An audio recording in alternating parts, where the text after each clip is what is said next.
fresh ampalaya. Yan ang gagawin nating juice.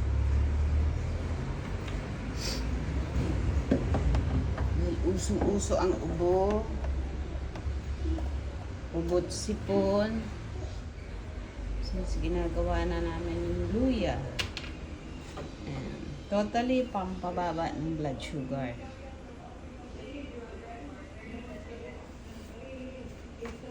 Shake tayo ng ampalaya. Mas mabilis to.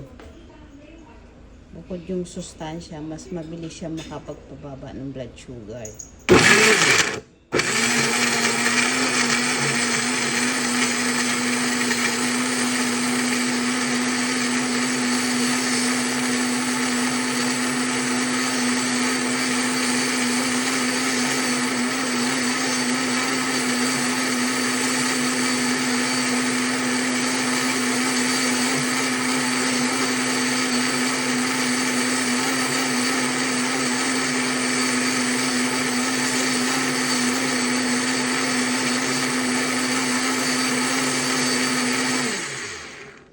Lagyan ko ng konting honey para mag-aagaw yung medyo tamis at saka ano. Kasi yung honey hindi masama sa katawan ng ano. Maganda ang honey kahit sa mga diabetic. Basta minimal lang. Hindi ganun kadami.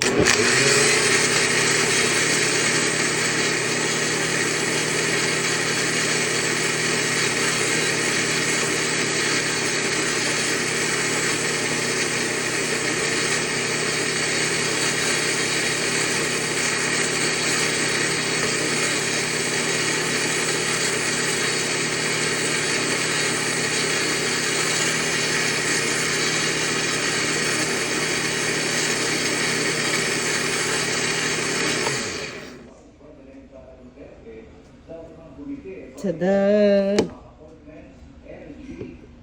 Ayan. So, pinong-pino. Dapat pinong-pino para pag ininom hindi maano sa ano, sa lalamunan. Ayan. So, ilalagay natin yan sa ano.